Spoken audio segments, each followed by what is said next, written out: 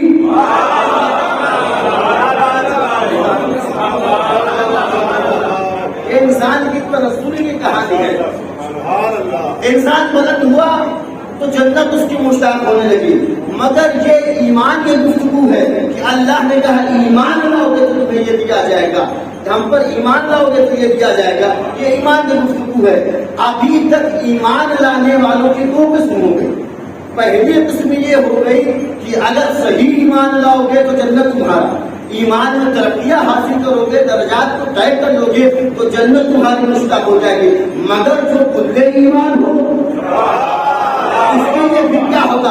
کہا یاد رکھنا اب یہاں اشتیاق کی بات پہ بحث نہیں ہوگی, بلکہ یہاں تفصیل کی بحث ہوگی. یہ ہوگا عظیم النار میں چلنا.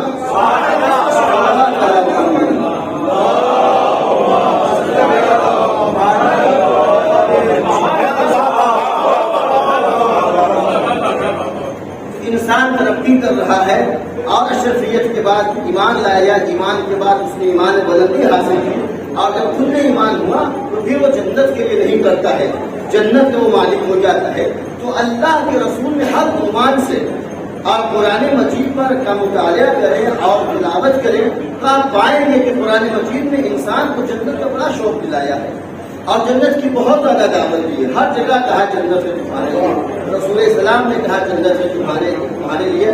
اور یہ رسول اسلام نے اپنی محبت اور اصحاب کے ساتھ محبت کی بات کی, اس محبت کا وقار دیکھے, اس محبت کی معیار دیکھے, اس محبت نے ہمیں اتنا بدل کیا.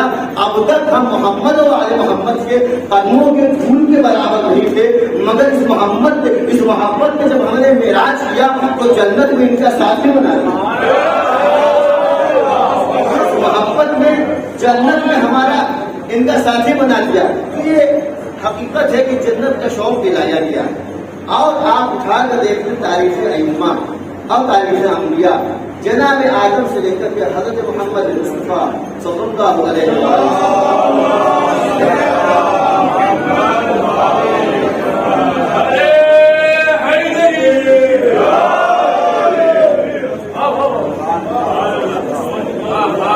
جنت کی بات کی گئی ہے اور جنت کہا گیا ہے کہ جنت تمہارے لیے ہے. اور ایسا نہیں ہے کہ رسول اسلام نے کہا ہے کہ جنت تمہارے لیے, اور جنت اس وقت ہے جب ایمان لاؤ گے اور اہل بیت سے محبت کرو.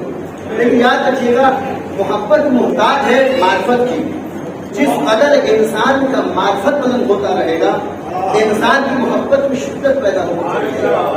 یہ معرفت کے درجات ہیں کہ بعض لوگ آ کر کہتے ہیں فرزند رسول حکم دیجئے, ہم میدان میں آپ کے لیے کھڑے ہو جاتے ہیں. اور یہ محبت کی معراج ہے. ابھی ہارون مکی صحیح سے کھڑے بھی نہیں ہوئے, امام نے کہا ہارون تنور میں جاؤ, نارائن سمیت تنور میں چلے جاتے ہیں. یہ محبت کی معراج ہے. تو میں نے کہا محبت محتاج ہے معرفت کی. محبت محتاج ہے کہ انسان کس قدر معرفت حاصل کرتا ہے. اور معرفت کس چیز کا نام ہے؟ جس قدر معرفت بلند ہوگی انسان کی محبت کی شدت اور اس کے تسلیم میں زیادتی ہوتی چلی جائے گی. اپنے محبوب کی طرح سپردگی کا انسان احساس کرے گا اور اپنے آپ کو سپرد کر دے گا. پھر جب انسان خود کو سپرد کر دے گا, اس تسلیم کے منزل میں رہے گا, تو پھر یاد رکھیے گا جب انسان بلندی کرتا ہے تو وہاں رہے نہ رہے پنجوں کے بل کا سہارا نہیں لینا پڑے گا, گھٹنوں پہ نہیں کھڑا ہونا پڑے گا. تم میدان میں رہو نہ رہو, مدینے سے تمہیں خدا کا علم دے دیا جائے گا.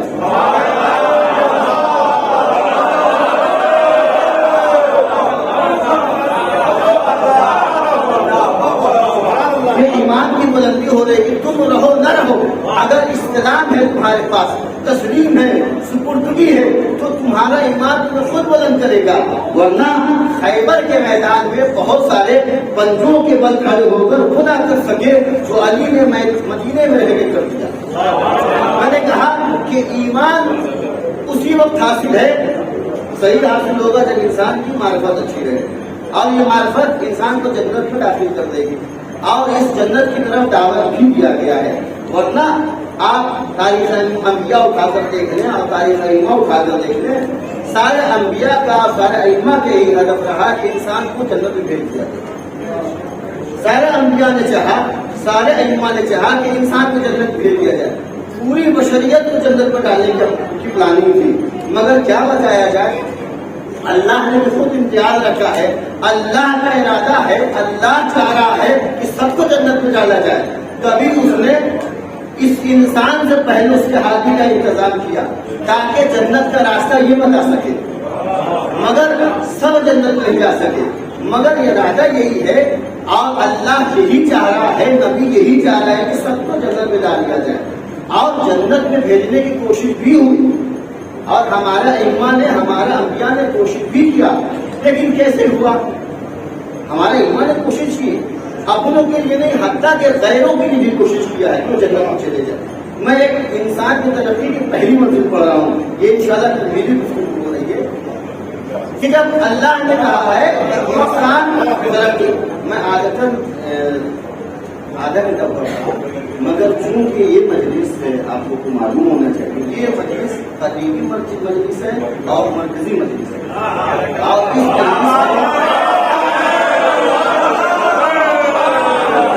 اس مجلس میں الحمدللہ مدارس میں مجلسیں ہوتی، ہر جگہ مسجد ہوتی، مگر اس مجلس میں ہم سے لے کر کے آخر میں بشیر بھائی تک کے سب کی شرکت ہوتی ہے، ماں سے بھی شرکت ہوتی ہے، جوس سے بھی شرکت ہوتی ہے، اور جو ہمارے برادران کمیٹی کے ہوتے ہیں وہ محنت سے شرکت کرتے ہیں۔ تو یہ جو مجلس ہے خالص اللہ کی مجلس ہے، لہذا یہ مجلس ہے اور قدیم ہے، اور اس میں جب اتنی محنت ہوتی ہے تو ضروری یہ ہے کہ اس مجلس کا کچھ معیار نکل ہے۔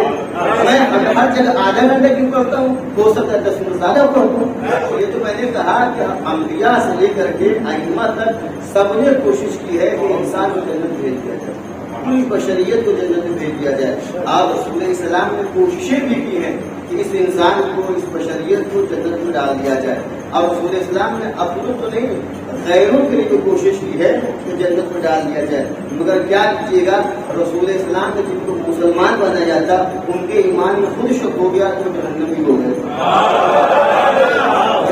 ہیں تو اسی طریقے سے رسول اسلام نے جب اس تبلیغ کا بیڑا اٹھایا اور چاہا کہ سب کو مسلمان کر دے، تو یہ خبر میں کہیں پر پڑھ چکا ہوں اس چیز کو، مگر کچھ عرض کروں گا تاکہ میں اپنے مضمون سے مرتبط ہو جاؤں کہ رسول اسلام کی یہ پیغام اسلام جب نجران پہنچا، جب یمن میں پہنچا، تو یمن کے عیسائیوں کا مرکز نجران تھا، وہاں پر خبر پہنچی کہ رسول اسلام نے اسلام نام کا ایک دین لائے ہیں اور وہ اسلام کی تبلیغ کر رہے ہیں، لہذا وہ لوگ ایک نجران میں میٹنگ کیا، انہوں نے کہا کہ ہم چل کر کے رسول اسلام سے اور محمد سے پوچھیں گے کہ اس دین کی حقیقت کیا ہے اور کچھ حقائق پر گفتگو کریں گے۔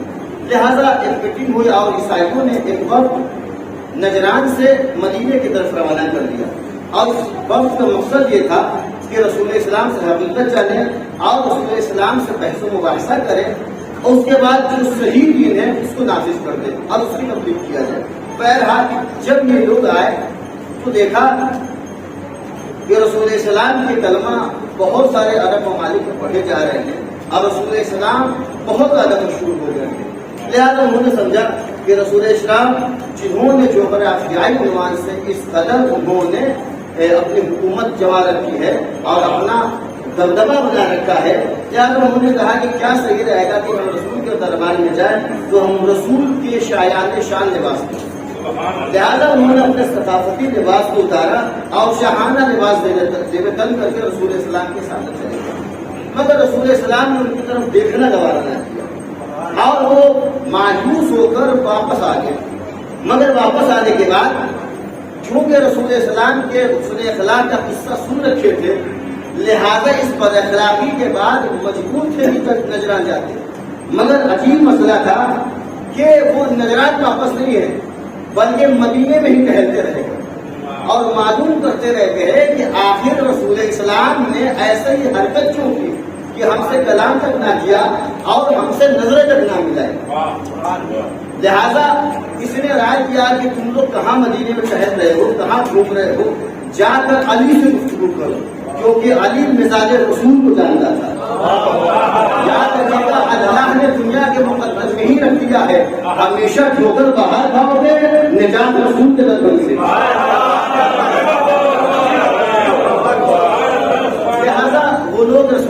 وہ لوگ امام علی کے پاس آ کہنے لگا علی ہم تو سنا ہے کہ رسول بڑے بااخلاق ہے، مگر ان سے آج جو ملاقات ہوئی تو ایسی حرکت اور ایسی عادت کی امید نہیں تھی۔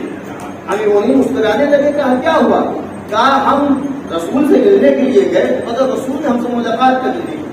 ابھی وہی مسکرانے لگے، کہا کس لباس میں گئے تھے؟ تو کہنے لگے یا امیر المومنین اے علی ہم شاہانہ لباس میں گئے تھے کیونکہ رسول کی بادشاہت ہے، رسول ایک حاکم کی حیثیت سے رکھتے ہیں۔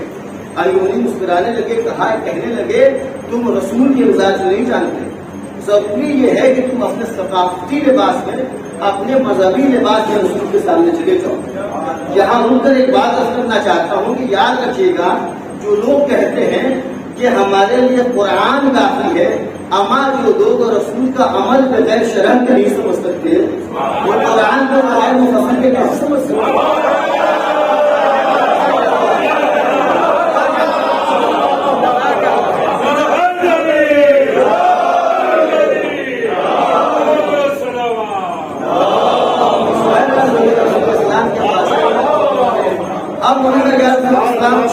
اب رسول نے ان کی کیفیت کو دیکھا، ان کے لباس کو دیکھا، ان کی تعظیم کی اور اپنے بغل میں بیٹھا لیا اور بحث و مباحثہ ہو۔ اس کے بعد رسول اسلام نے سمجھایا نہیں میں جلدی جلدی پڑھ رہا ہوں کیونکہ مجھے کہا گیا ہے 45 منٹ سے کم نہیں پڑھوں اور میں 1 گھنٹہ کی تیاری کر کے آیا ہوں، 45 منٹ پڑھ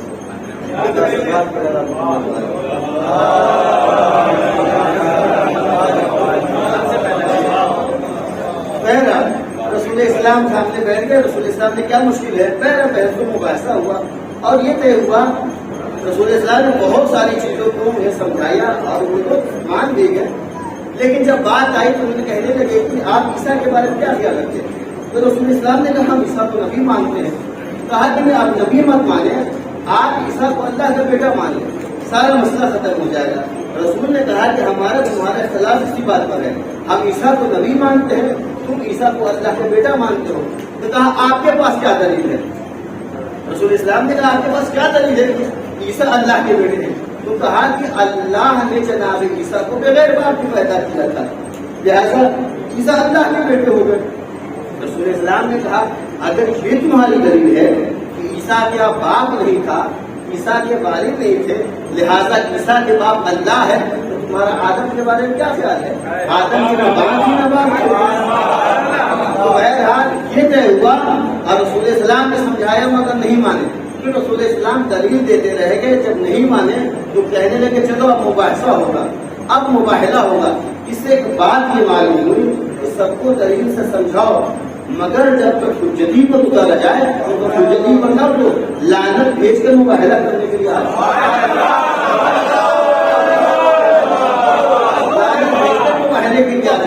اور مباہلے نے ہمیں بتایا کہ جو بھی اگر رسول اسلام کے مخالف ہوگا مقابلے میں آئے گا تو لعنت کا مستحق ہوگا، رضی اللہ کہنے کا مستحق ہوگا۔ بہرحال یہ طے ہو گیا۔ اس کے بعد رسول اسلام نے کہا ٹھیک ہے مباہلہ ہوگا۔ اس کے بعد کیا ہوا؟ صحیح مسلم کی روایت ہے کہ رسول اسلام نے طے کر لیا کہ ہم نکلیں گے، تو اللہ نے قرآن مجید میں کہا کہ رسول کہہ دیجیے کہ تم اپنے بیٹوں کو لا، ہم اپنے بیٹوں کو لاتے ہیں، تم اپنی عورتوں کو لا، ہم اپنی عورتوں کو لاتے ہیں، تم اپنے نفسوں کو لا، ہم اپنے نفسوں کو لاتے ہیں، پھر ہم سب مل جل کر لعنت بھیجیں گے۔ اب یاد رکھیے گا جب دوسرے دن مباہلے کا دن آیا تو رسول السلام نے کہا چلتے ہیں۔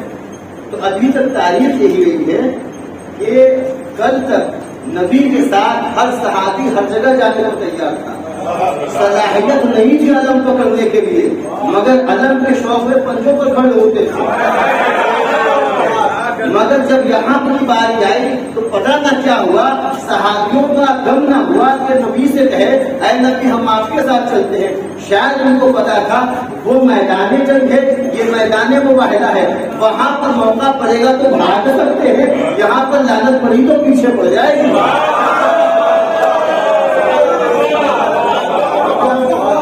بہرحال یہی ہوا، کچھ لوگ آئے نہیں، لیکن یاد رکھیے گا کچھ لوگوں کو شوق ہوتا ہے ہر جگہ جانے کا۔ تو صحیح مسلم کی ساری روایتیں ہیں، اس میں دو عورتوں کو بڑا شوق ہوا۔ ایک عورت جنہیں میدان میں جانے کا بڑا شوق تھا، وہ رسول اسلام کے پاس ہے کہ یا رسول اللہ ہم کو دے دیجیے۔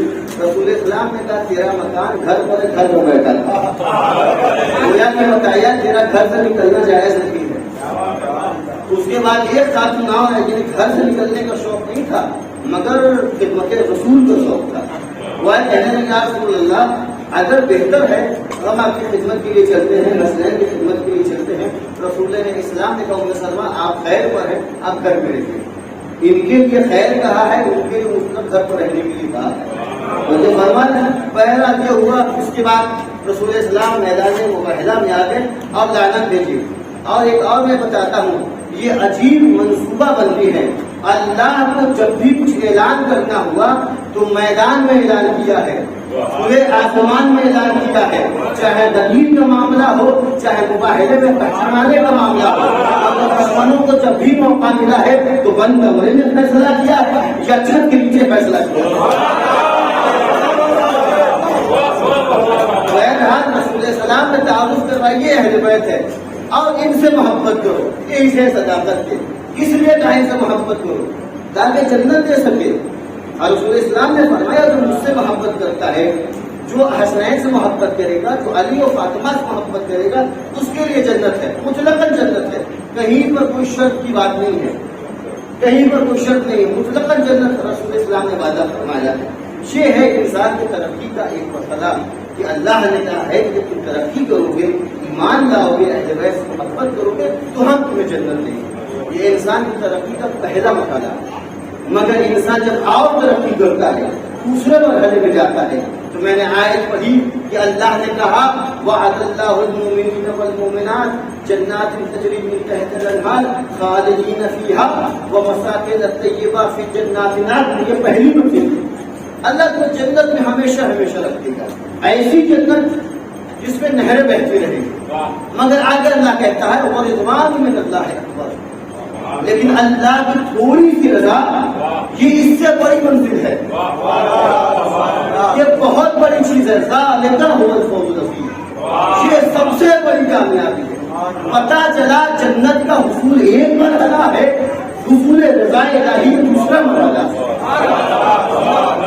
اور یاد رکھیے گا کہ حصول رضا الہی کے لیے جنت کے لیے بڑی عام سی گفتگو کی گئی کہ ایمان لا محبت کرو جنت، مگر حصول الہی کے لیے عام نہیں ہے۔ جب جناب موسیٰ کی گفتگو آتی ہے، جو جناب موسیٰ کہتے ہیں میں طور کو اس لیے جانے کی ترغیب کرتا ہوں تاکہ میں اللہ کو خوش کروں، تاکہ میں اللہ کو راضی کروں۔ یہ انسان اللہ کی رضا حاصل کرنے کی کوشش کر رہا ہے، یعنی نبی بھی اللہ کی کوشش، اللہ کی رضا حاصل کرنے کی کوشش کرتا ہے۔ اسی طریقے سے آپ جب جو سلیمان کی گفتگو کریں گے تو جناب سلیمان ایک بار صلی اللہ علیہ وسلم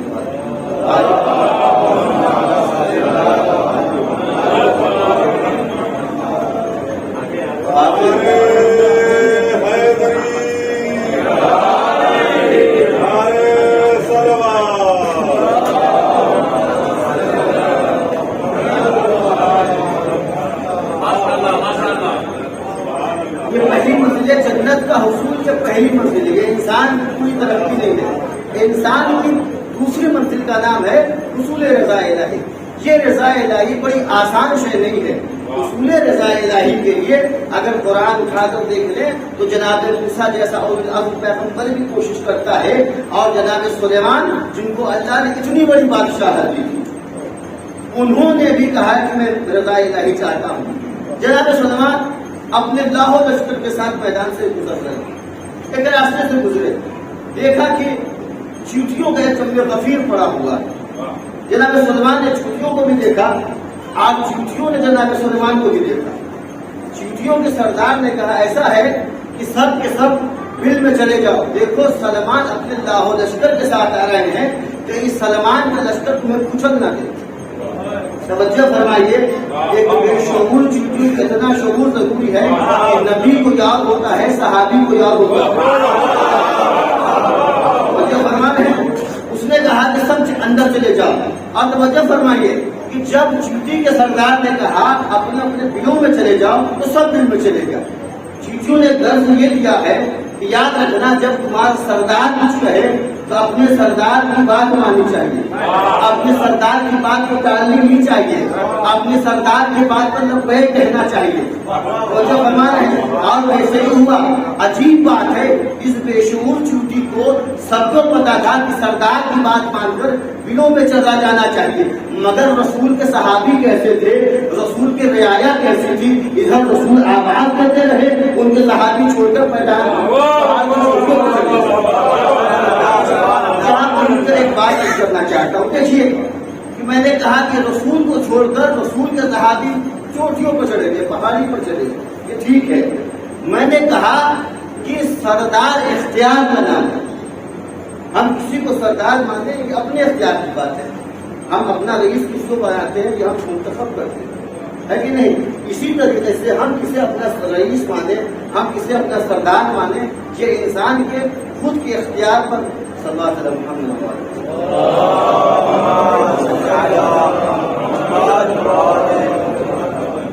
انسان کسے سردار مانتا ہے یہ انسان کے اختیار کی چیز ہے۔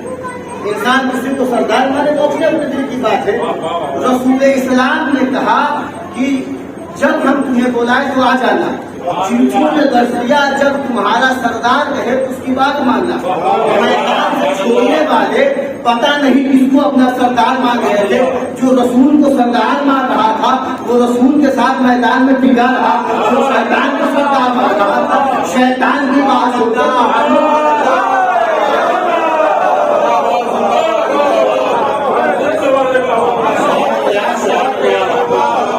اپنا سردار شیطان کو بنایا، علی نے اپنا سردار رسول اسلام کو بنایا۔ تو میں نے کہا کہ جب اس گفتگو کو جناب سلیمان نے سنا تو وہ ہنسنے لگے اور تبسم کیا۔ اس کے بعد کہا اے خدا ہمیں اس بات کی توفیق دے کہ ہم تیرا شکریہ ادا کریں ان نعمتوں کا جو نعمتیں تم نے ہم پر نازل کی ہے اور ہمارے والدین پر نازل کی۔ کس لیے شکریہ ادا کرنا ہے؟ تاکہ اللہ کو خوشنودی حاصل کر لے، اللہ کی راضی کر لے، اللہ کی رضا کو حاصل کر لے۔ پتہ چلا نعمتوں پر شکریہ ادا کرنے سے اللہ راضی ہوتا ہے۔ محسوس کیجیے گا جب انسان نعمتوں پر شکریہ ادا کرتا ہے تو اللہ راضی ہوتا ہے، جب انسان مصیبتوں پر شکریہ ادا کرتا ہے تو اللہ اپنی مرضی کا مالک بنا دیتا ہے۔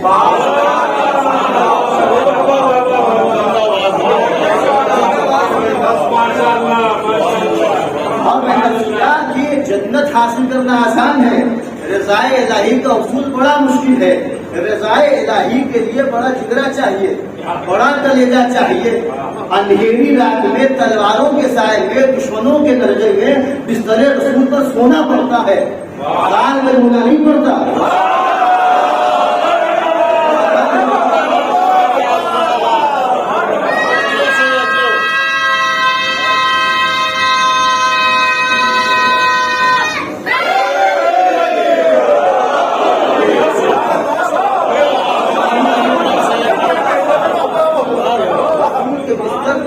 پڑتا ہے، غار نہیں ہونا پڑتا۔ اور عجیب مسئلہ ہے، رسول اسلام کے بستر پر جب سویا تو انسان نے اپنے آپ کو اتنا بلند کیا اور جنت کی اشتیاق سے نکل کر جب مالک جنت بنا، جب مالک پر جنت بن کر جب مرضی الہی کا مالک ہوا تو اپنے نفس کو اس بلندی پر رکھتا ہے۔ پھر نفس بیچنے نہیں کرتا بلکہ خود خدا نفس خریدنے آتا ہے۔ انسان اپنے نفس کو بیچنے نہیں جاتا بلکہ اللہ کہتا ہے میں تیرے نفس کو خریدوں گا۔ اور علی نے اپنے نفس کو بیچا اس وقت جب اللہ نے کہا کہ بیچے گا نہیں، اور علی نے اپنے آپ کو بیچا، اپنے نفس کو بیچا۔ اس لیے بیچا تاکہ اللہ کی رضا حاصل کر لے اور اللہ کو خوش کرتے. لیکن علی نے اپنے آپ کو اتنا بلند کیا, علی نے آواز دیا کہ ہم نہ جنت کے شوق میں عبادت کرتے ہیں, جنت کے لالچ میں اللہ کو مستحق پاتے ہیں. اور جب انسان اپنا کو بلند کرتا ہے, اس قدر بلند ہوتا ہے کہ مرضی الہی کا مالک ہو جاتا ہے. تو اس اعلیٰ کمال کا نام ہے, اس قمہ کمال کا نام ہے, اس ضربے کا نام ہے حصول رضا الہی. جب یہاں سے تجاوز انتہا کی منزل پر ہوتا ہے, منتہا کی منزل پر آ جاتا ہے, تو مالک رضا الہی بن جاتا ہے. یہ امیر المومنین علیہ السلام کی حیات طیبہ ہے. اب دوسری چیز یہ ہے کہ رضا الہی امیر المومنین مالک ہو گئے. اس کے بعد اگر آپ حدیث رسول پر غور فرمائیں گے تو وحی الہی سے کلام کرنے والا پیغمبر جس نے کبھی کچھ کہا ہی نہیں سوائے اس کے جو قرآن کہنا چاہتا ہے, جو اللہ کہلوانا چاہتا ہے, اس نے کہا رضا اللہ برضا فاطمہ, اللہ کی رضا فاطمہ کی رضا سے. پتا چلا کہ اگر کسی کو رضی اللہ کہنا ہے تو پہلے علی و فاطمہ کو راضی کرو. جہاں سے یہ ہوا کہ اللہ کی رضا دو شخصیتوں کے پاس ہے, علی کے پاس ہے, فاطمہ الزہرا کے پاس ہے. اور فاطمہ الزہرا اس بلند شخصیت کا نام ہے, اس بلند مرتبہ بیوی کا نام ہے. میں نے کہا کہ کائنات کے رسول اسلام کے بعد بلند شخصیت کا نام ہے امیر المومنین. اس کے بعد کوئی بلند نہیں ہے رسول اسلام کے بعد. اور رسول اسلام نے کہا ہے کہ علی کے بعد اگر فاطمہ کا کوئی کفو ہو سکتا تھا تو کوئی نہیں تھا سوائے اس کے خود علی نے. اور یہی وجہ ہے کہ میں نے ایک روایت پڑھی کہ رسول اسلام اپنے اصحاب کے ساتھ مسجد نبی میں بیٹھے ہوئے, مجمع ہے, اپنوں کا بھی پرایوں کا بھی, سب کا مجمع ہے. کسی نے سوال کر دیا بماذا تفتخر یا علی, اے علی آپ کس چیز پر بہت زیادہ فخر کرتے ہیں؟ امیر المومنین مسجد نبی میں رسول اسلام کے ساتھ بیٹھے ہوئے. ایک نے کہہ دیا کہ آپ کس پر فخر کرتے ہیں؟ رسول اسلام کے جانشین نے اپنے سر کو جھکایا, کچھ دیر خاموش ہو گئے. مجمع میں جتنے لوگ تھے علی کو اتنے فضیلت ذہن میں چل رہی.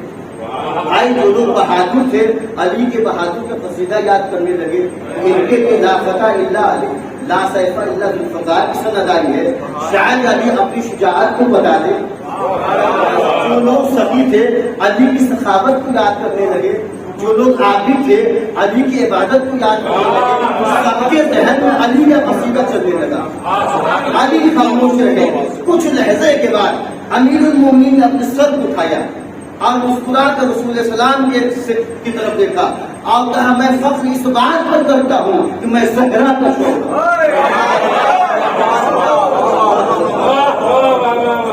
کائنات کی فخر کا نام ہے امیر المومنین. امیر المومنین جس شخصیت پر فخر کرے اس شخصیت کا نام ہے فاطمہ الزہرا سلام اللہ علیہا.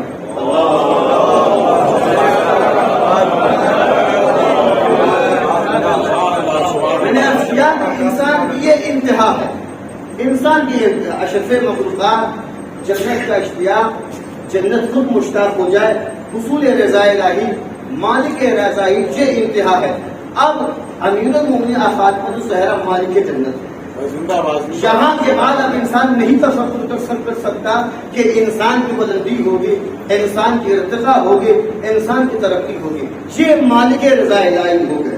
اب جب یہ مالک رضا الہی ہو گئے, ان کا ایک فرزند, ان کے دو فرزند حسن اور حسین. ظاہر سی بات ہے جو ماں باپ کی ملکیت ہوتی ہے بچوں کی طرف پلٹ جاتی ہے. اب جیسے امیر المومنین فاطمہ الزہرا مرضی الہی کے مالک تھے, جناب امام حسن اور امام حسین بھی مرضی الہی کے مالک تھے. مگر کربلا کے میدان میں اگر آپ توجہ فرمائیں, جیسے امیر المومنین قسیم النار والجنہ تھے, اسی طریقے سے حسین نے شب عاشور میں پہلے جنت تقسیم کیا ہے, پھر کہا ہے کہ تم چلے جاؤ. اپنے اصحاب سے کہا میں تمہاری جنت کی ضمانت لیتا ہوں, تم چلے جاؤ. مگر اللہ اکبر, یہاں پر انسانیت اپنے پورے عروج پر تھی. یہاں پر اصحاب نے کہا اے فرزند رسول, ہم جنت کے لیے نہیں آئے ہیں, ہم مرضی الہی کے لیے آئے ہیں. حسین نے کہا یاد رکھنا, اب تم جب مرضی الہی کے لیے آئے ہو تو خدا نے وعدہ کیا ہے ہم تمہیں بڑی کامیابی دوں گا، ایسی کامیابی دیں گے، ایسی کامیابی دیں گے، جب تک اللہ رہے گا تب تک حسین رہے گا، جب تک حسین رہے گا تب تک اصحاب حسین رہیں گے۔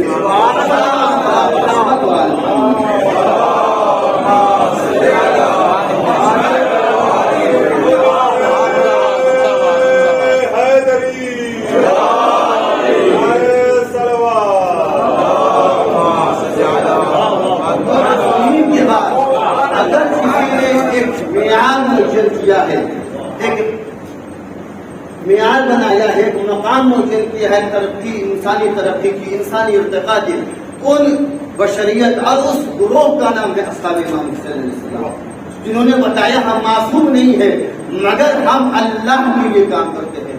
جنت مل گئی تو چلے جاتے مگر یہاں حسین ہم آپ کے قدموں پر اپنی جان نثار کرتے ہیں، ہم مرضی الہی کے لیے آئے ہیں، ہم آپ کی مرضی کے لیے آئے ہیں۔ اور حسین کے اصحاب کا کیا کہنا، حسین کے اصحاب اتنے بلند ہے کہ کسی معصوم نے فخر نہیں کیا اپنے اصحاب پر مگر امام حسین نے اپنے اصحاب پر فخر کیا۔ اور امام حسین علیہ السلام کے اصحاب کی بلندی کا کیا کہنا، میں نے ایک روایت پڑھی، دو روایت ہے، ایک روایت میں نے یہ سنی اپنے بزرگ سے، فرماتے ہیں کہ امام حسین کاظم علیہ السلام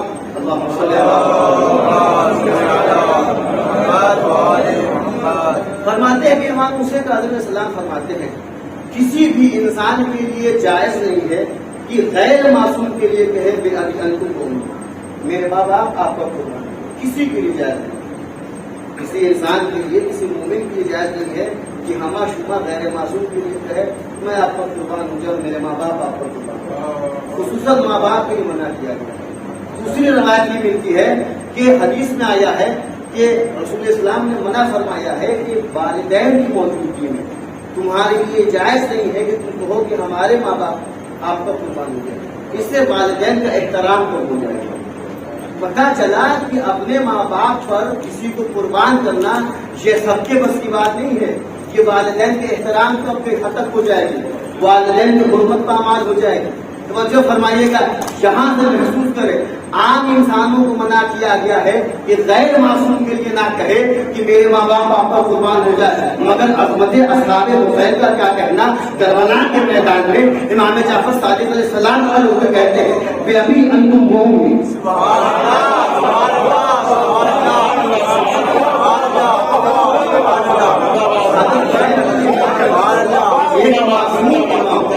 ایک معصوم امام اپنے امام معصوم کے لیے کہہ رہا اے کربلا کے شہیدان، اے اصحاب حسین ہمارے ماں باپ آپ کا قربان ہو گئے۔ کربلا کے شہیدوں کا کیا کہنا، کربلا کے شہیدوں نے انسانی ترقی کے معیار کو ایجاد فرمایا ہے، کربلا کے شہیدوں نے انسانی زندگی کا سلیقہ دیا ہے، کربلا کے شہیدوں نے ہمیں بتایا کہ ہم شہید ہو کے بتاتے ہیں کہ انسانیت کیسے ہوتی ہے، ہم شہید ہو کے بتاتے ہیں کہ بشریت کیسے ہوتی ہے، ہم شہید ہو کے بتاتے ہیں کہ شہید کیسے بنتا ہے۔ اللہ اکبر، کربلا کے شہیدوں کی فہرست ان تمام شہداء، ان تمام اصحاب میں سہر فہرست ہے جس نے آج تک پورے اسلام پر قربانی دی۔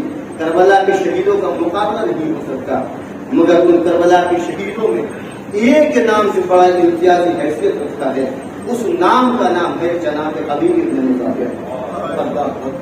جناب حبیب ابن مظاہر کی عظمت کا کیا کہنا، اب تک امام حسین علیہ السلام نے سب کو کہا جنت کو چھوڑ دو مجھے، مگر حبیب ابن مظاہر واحد ایک شہید تھے، حبیب کو کوفے سے اپنے پاس کربلا بلایا۔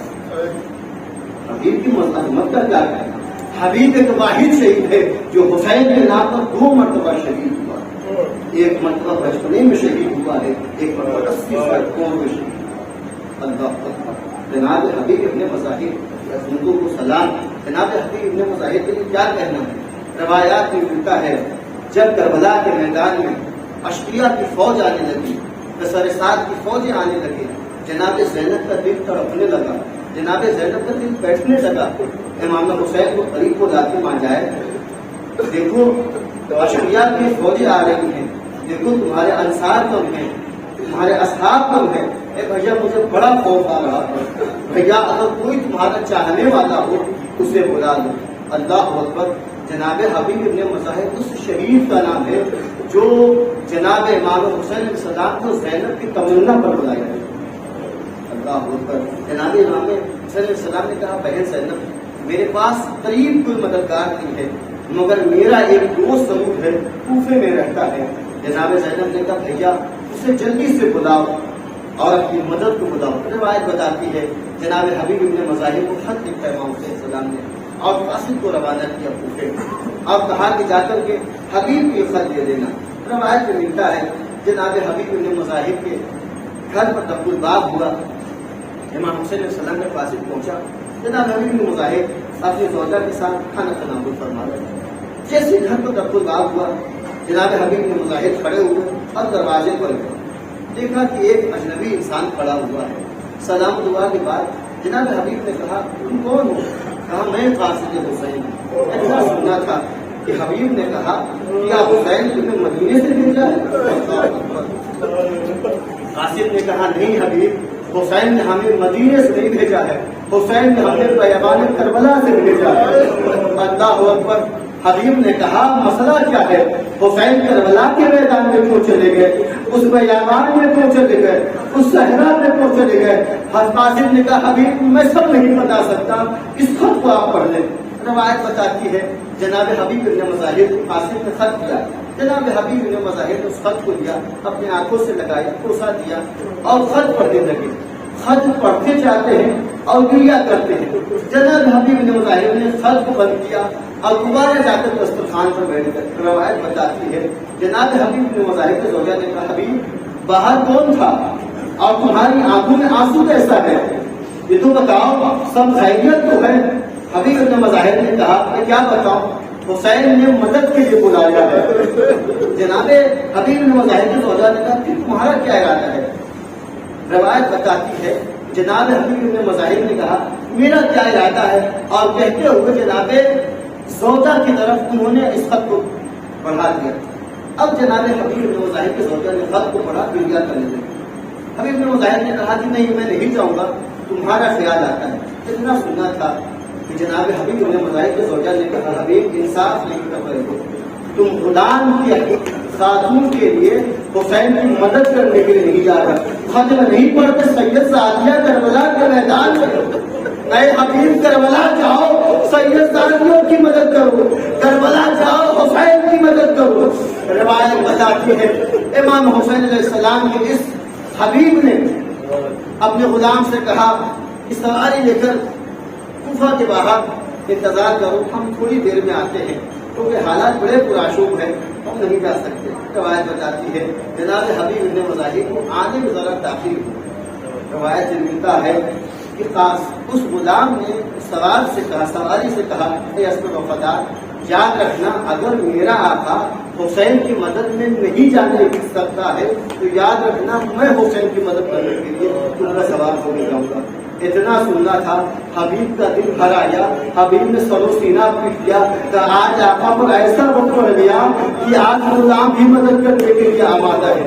المختصر جناب حبیب ابن مظاہر گھوڑے پر سوار ہوئے اور کہا غلام تو آزاد ہے مگر غلام نے کہا اے آقا آپ نے انصاف نہیں کیا. جب تک اپنے غلامی کا وقت تھا آپ نے اپنے پاس رکھا. آج زہرا کے بیٹیوں کی خدمت کرنے کا وقت ہے. آج زہرا کے بیٹوں کی خدمت کرنے کا وقت ہے. آپ مجھے آزاد کر رہے ہیں. بہرحال غلام بھی جناب حبیب کے ساتھ آیا مگر میں کیسے بیان کروں. اب تک یہ رہا ہے کہ اس خاندان نے سب کی عزت افزائی کی ہے سب کا وقار بڑھایا ہے مگر کربلا کے میدان میں حسین نے جو حبیب کا وقار بڑھایا آج تک کسی نے نہیں بڑھایا. روایت میں ملتا ہے جناب امام حسین نے جناب عباس کو بھیجا کہ عباس جا کر حبیب کا استقبال کرو. علی اکبر جا کر حبیب کا استقبال کرو. قاسم جا کر حبیب کا استقبال کرو. روایت بتاتی ہے جیسے ہی حبیب ابن مظاہر کربلا کے میدان میں پہنچے ہیں دیکھا استقبال کو عباس آ رہے ہیں. علی اکبر آتے ہیں. حبیب نے اپنے آپ کو گھوڑے سے گرا دیا. وہیں پر رک جاؤ غلام اپنے پیروں سے آئے گا. روایت بتاتی ہے امام حسین علیہ السلام کے پاس جناب حبیب ابن مظاہر دوڑتے ہوئے گئے ہیں. حسین نے کلیجے سے لگایا مگر کلیجے سے لگانے کے بعد کہا اے حبیب اس وقت کو یاد کرتے ہو جب تم بچے تھے ہم بھی چھوٹے تھے تمہارے یہاں مہمان ہوا تھا تو تم نے میری ضیافت کی تھی پانی بھی دیا تھا کھانا بھی دیا تھا. اے حبیب آج حسین کو بات کر دیتا حسین بڑا غریب ہو گیا حسین کے پاس نہ پانی ہے حسین کے پاس نہ کھانا ہے. روایت بتاتی ہے اصحاب میں بحران مچ گیا نعرے تکبیر میں جاری ہونے لگا. اتنے کی خبر خیمے میں پہنچی. جناب زینب نے فضہ کو بلایا اے فضہ جا کر باہر کو دیکھو آج تکبیروں کی آواز تو بلند ہو رہی ہے کوئی اپنا آ گیا ہے کیا. فضہ نے جا کر کہا اے شہزادی حسین کے بچپن کے دوست حبیب آئے ہوئے ہیں اتنا سننا تھا. زینب نے کہا اے فضہ جا کر حبیب کو میرا سلام کہہ دو. فضہ نے آگے کہا اے حبیب بڑے خوش نصیب ہو سید سعدی نے تجھے سلام کہلایا. حبیب نے سر سے اماں باپ دیکھ دیا. اللہ اکبر. آج زینب پر ایسا وقت آ گیا کہ حبیب کو سلام کہنا میں کہوں گا اے حبیب ابھی تو کربلا میں باری ہوئے ہو چلا عصر عاشور کا انتظار کرو خیام چلے گے.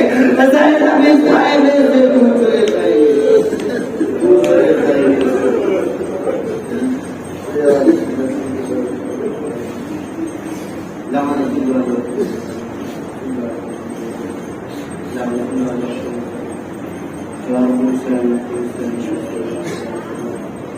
یا رب حسین یا رب حسین یا اللہ